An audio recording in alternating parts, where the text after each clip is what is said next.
Hi, I'm Sarah from The Upcoming. An absolute pleasure to be able to speak to you today. Thanks a lot for taking the time. Our pleasure. Huge congrats on this show. For people who haven't seen it yet, what can they expect when they come to see the Institute?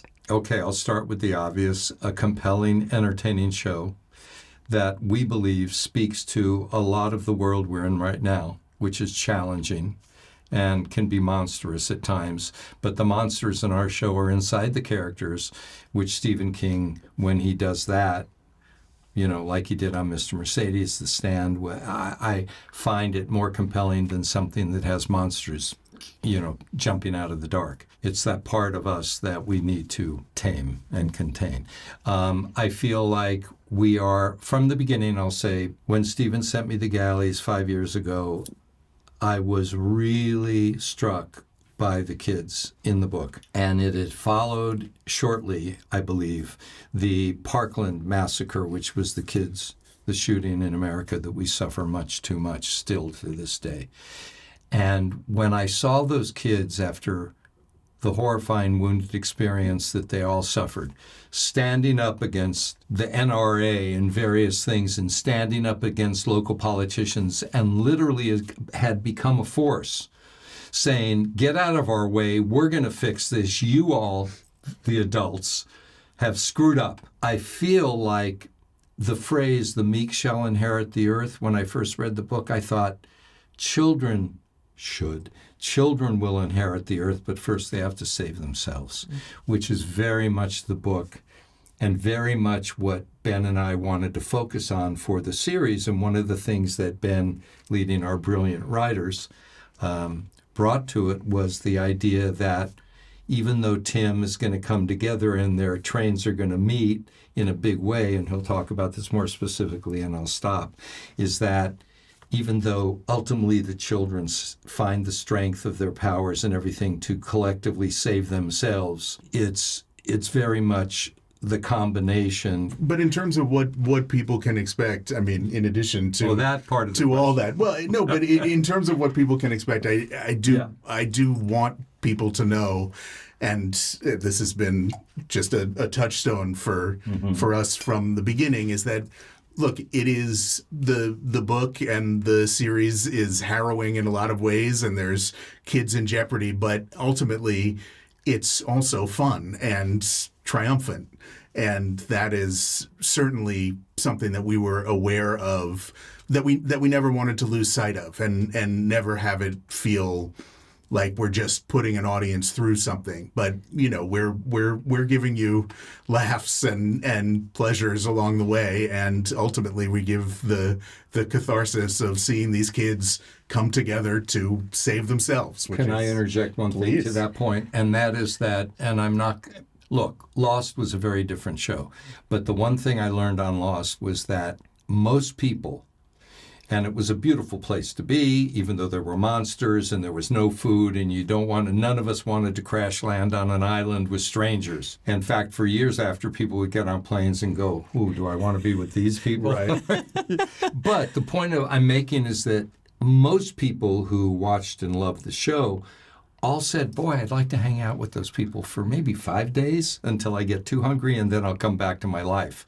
And I think there was some scenes we did, whether it's the kids, we wanted to feel that these were real kids, and we cast them a little older, except for Avery, who's 10, than Stephen had written, so it wouldn't be too sadistic or brutal. Nevertheless, these kids, these teenagers, all felt real, like you might not mind hanging out with them for a minute or two, even though I'd avoid all the nightmares that they're going through. So there is that inviting aspect about you're hanging out with these kids in a horrible place, but that is at times kind of cool. Yeah. Jack said to me at some point about, in the comparison with Lost, that yes, nobody wants to crash land on a deserted island with a bunch of strangers, but if you had to, you would want to be with this bunch of strangers on this island. Pretty and that cool. was Yes. a principle for us in the Institute, that nobody wants to be imprisoned in this terrible place where they're doing all these awful things to you. But if you had to be there, you'd want to be with this group because and that they're they so felt lovely. real and like you were eavesdropping, which was a goal, and not watching a bunch of actors and young actors and et cetera. and neither of you are strangers to Stephen King's work. I mean, it's astounding just not only how prolific he's been, but how consistent he's been in creating these incredible books that do just seem to translate so well to the small and big screen. What does his work mean to you? And what was so alluring, particularly about this book, I guess in the way it perhaps continues on some of his motifs about loss of innocence and systemic abuse, but it has its own flavour to it too. Well, I'll let him talk about The Stand and his relationship and doing that. But I will say for me, as I said, not to repeat it because I won't, my initial impulse about these kids and what I was experiencing in other ways and being a father of 2 daughters, this one really spoke to me. And that I always love when Stephen, which was true in Mr. Mercedes, his first detective genre, was that when he writes about the monsters inside the people, it's very relatable in a way and scarier in a way, because he writes about the horror inside of us, which is horrific. What happens in our show is horror. I, like Jack, I'm more attracted to the books that King writes about human monsters as opposed to sort of supernatural monsters that come from wherever they come from, which was true in The Stand and is true in The Institute. And, a thing that is so compelling for both of us about this one in particular, about The Institute, is that it's about the kids saving themselves. And, Jack obviously references the Parkland kids. I think for me, it's always been about the idea that certainly in the States, but I think all over the world, sort of every political party, every entity claims to be working on behalf of the kids, right? Sort of, and you justify almost anything that this is for the kids and we're ensuring the future for the kids. Almost nobody really consults the kids. And that was one thing that was so important to us about this show, that we never wanted there to be a hero riding to the rescue, some grown-up who finds out that kids are being victimized and, swoops in to save them, that it's really about the kids coming together and figuring out how to save themselves. And such a phenomenal cast you put together. Yeah, I love Mary Louise at this Miss Sigsbee kind of in this very sort of morally grey area. I mean, she believes what she's Exactly. saving the world, but of course she's really the villain. Yeah. And then you've got Ben Barnes as your sort of world-weary cop looking for something to reignite his passion After for life. being wounded in relation to a kid. And Joe Freeman as well. I mean, did you always know he was going to play your Luke? Was it incidental as well? You had 2 Brits. Yeah, very American one. Yes, incidental, and no, we didn't know. No, I mean, we knew that that Luke was the linchpin to making this show work. Ben Barnes was the same, and Mary Louise Parker the same. But the maypole was Luke. We have to care about this kid. I've always said on any show, whether it's From, which is more monstrous than our show in terms of monsters and horror, but still, at the end of the day, you have to care about the people.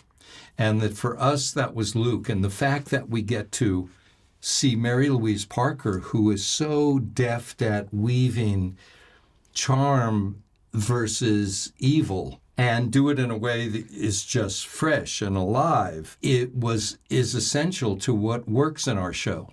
And Ben Barnes's vulnerability and humanity and everybody coming together. Joe Freeman, though, was brought to us by our London casting director and Seth Yanklowitz, who's head of casting at MGM+. We knew we weren't going to find it locally necessarily in Canada, and we looked at a lot of really talented kids.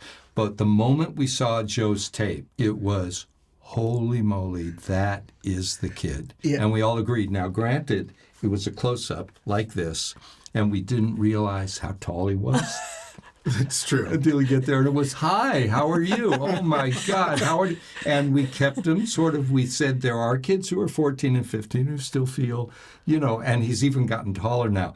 But Joe is a remarkable find who clearly has it in his genetic composition. But we didn't know that. We didn't seek him out. Casting did here. No, and when we saw his audition, I mean, I just remember. Look, Jack and I had been talking. Since I read the book, we had been saying to each other, where are we going to find a kid who can do everything that we're going to ask of our Luke? I mean,